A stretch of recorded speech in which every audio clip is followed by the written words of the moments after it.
गणेशाय नमः। ओम विष्णुवे नमः। आज रसपान कीजिए अधिक मास कथा में अध्याय 13 का। उम्मीद है कि आपने इससे पहले के सभी अध्याय नियम से सुने होंगे। इससे पहले के अध्याय में आप सभी ने सुना था कि किस प्रकार शूदेव ब्राह्मण को पुत्र की प्राप्ति हुई थी। अब आज के अध्याय में आप सुनिएगा।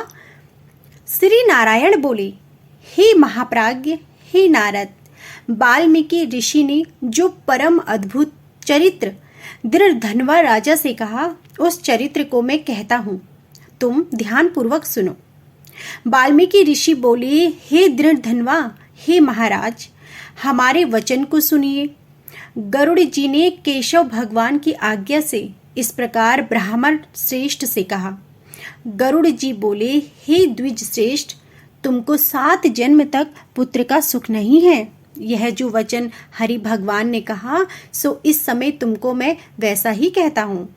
फिर भी कृपा से स्वामी की आज्ञा पाकर मैं तुमको पुत्र दूंगा, और हे तपोधन, हमारे अंश से तुमको पुत्र होगा।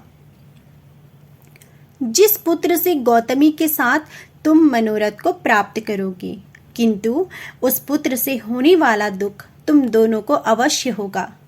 हे द्विज शार्दुल, तुम धन्य हो जो तुम्हारी बुद्धि हरि भगवान में हुई।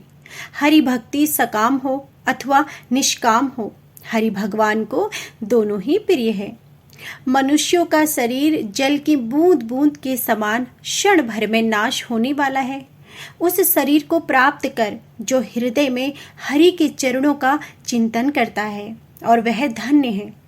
इस अत्यंत दुष्ट संसार से तारने वाले हरि भगवान के अलावा दूसरा और कोई भी नहीं है, और यह हरि भगवान की ही कृपा से मैंने तुमको पुत्र दिया है। मन में श्री हरि को धारण कर सुखपूर्वक विचारों और उदासीन भाव से संसार के सुखों को भोगो। वाल्मीकि ऋषि बोली, गौतमी और सुदेव दोनों स्त्री पुरुष को देखते देखते उत्तम वर को देकर उसी समय गरुड़ पर सवार होकर भगवान श्री हरि शीघ्र ही बैकुंठ को चले गए। सुदेव शर्मा भी स्त्री के साथ अपने मन के अनुसार पुत्र रूप वर को पाकर अपने घर को आया और उत्तम गृहस्थ आश्रम के सुख को भोगने लगा। कुछ समय बीतने के बाद गौतमी को गर्भ रहा और 10वां महीना प्राप्त होने पर गर्भ पूर्ण हुआ। प्रसूति काल आने पर गौतमी ने उत्तम पुत्र पैदा किया, और पुत्र के होने पर ब्राह्मण बहुत प्रसन्न हुआ। श्रेष्ठ ब्राह्मणों को बुलाकर जात कर्म संस्कार किया, और अच्छी तरह स्नान कर ब्राह्मण श्रेष्ठ सुदेव ने उन ब्राह्मणों को बहुत सा धन दिया, दान दिया। ब्राह्मण और सौजनों के साथ बुद्धिमान और सुदेव ने नामकरण संस्कार किया। कृपालु गरुड़ जी ने प्रेम से यह पुत्र दिया। शरतकालीन चंद्रमा के समान उदय को प्राप्त तेजस्वी यह शुक के सदृश है, इसलिए मेरा यह प्रिय पुत्र सुखदेव नाम वाला हो। माता के मन को आनंद देने वाला वह पुत्र पिता के मनोरथों के साथ साथ शुक्ल पक्ष के चंद्र शमा के समान बढ़ने लगा। पिता ने हर्ष के साथ उपनयन संस्कार कर गायत्री मंत्र का उपदेश किया। बाद वह बालक वेद आरंभ संस्कार को प्राप्त कर ब्रह्मचर्य व्रत में स्थित हुआ। उस ब्रह्मचर्य के तेज से युक्त बालक साक्षात दूसरे सूर्य के समान शोभित हुआ, और बुद्धि सागर उस बालक ने वेद का अध्ययन प्रारंभ किया।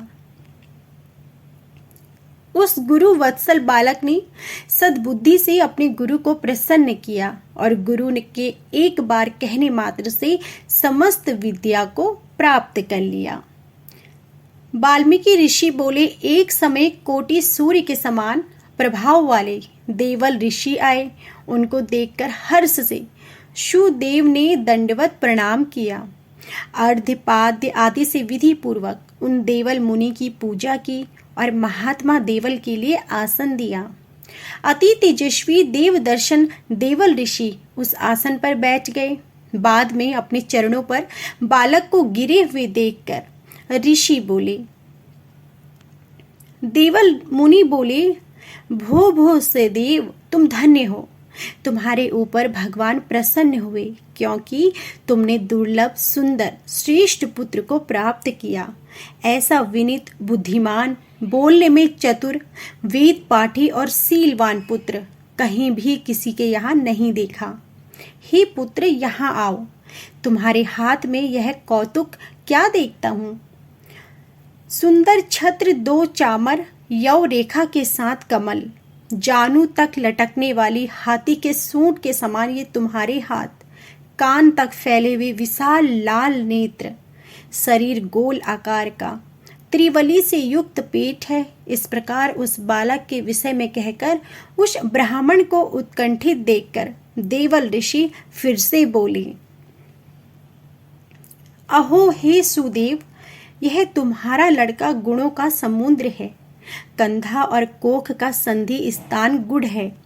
शंख के समान उतार चढ़ाव युक्त गला वाला, चिंकन टेढ़े सिर के बाल वाला, ऊंची छाती, लंबी गर्दन, बराबर कान और बैल के समान कंधा है। और इस तरह समस्त लक्षणों से युक्त यह पुत्र श्रेष्ठ भाग्य का निधि है। एक ही बहुत बड़ा दोष है जिससे सब व्यर्थ हो गया। और इस प्रकार कहकर सिर कांपते हुए दीर्घ सांस लेकर देवल मुनि बोले, प्रथम आयु की परीक्षा करना, बाद लक्षणों को कहना चाहिए। आयु से हीन बालक के लक्षणों से क्या प्रयोजन है? हे सुदेव, यह तुम्हारा लड़का 12 वर्ष में डूबकर मर जाएगा और इससे तुम मन में शोक नहीं करना।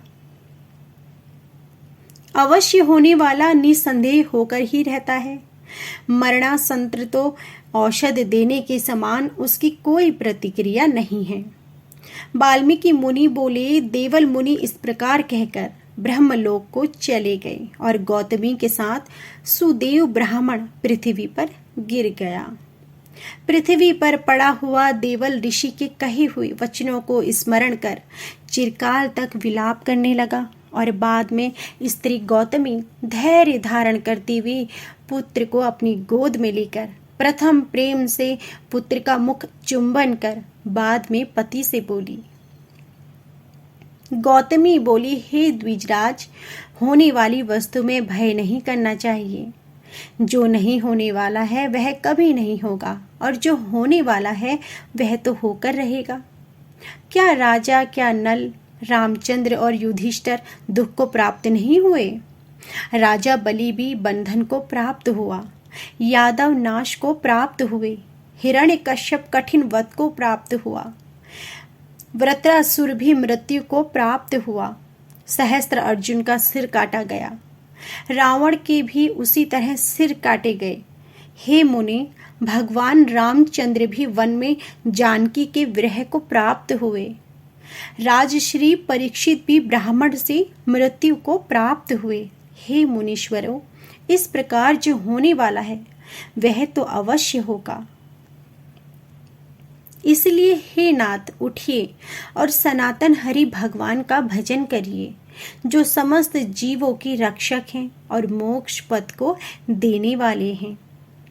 वाल्मीकि ऋषि बोले, इस प्रकार सुदेव ने अपनी स्त्री गौतमी के वचन को सुनकर स्वस्थ हो हृदय में हरि भगवान के चरणों का ध्यान कर पुत्र से होने वाले शोक को जल्दी से त्याग दिया। तो यह थी हमारी आज की संपूर्ण अध्याय। इससे आगे की अध्याय आप हमारी अगली वीडियो में जरूर सुनिएगा और कृपया करके अधिक मास की कथाओं को आपको जब भी समय मिले जरूर सुनिएगा, जिन्हें सुनने मात्र से 1000 गुना फल की प्राप्ति होती है, पुण्य की प्राप्ति होती है तथा बैकुंठ धाम की प्राप्ति होती है। आपको जब भी समय मिलेगा इन कथाओं को जरूर सुनें। और यदि आपको आज की वीडियो पसंद आई हो तो प्लीज़ वीडियो को जरूर लाइक कीजिएगा, शेयर कीजिएगा। चैनल पर नए हैं तो चैनल को सब्सक्राइब करके बेल आइकन दबाइएगा, जिससे कि हर दिन नियम से सुबह के समय अधिक मास की कथाएं आप तक पहुंच सके। जय श्री हरि।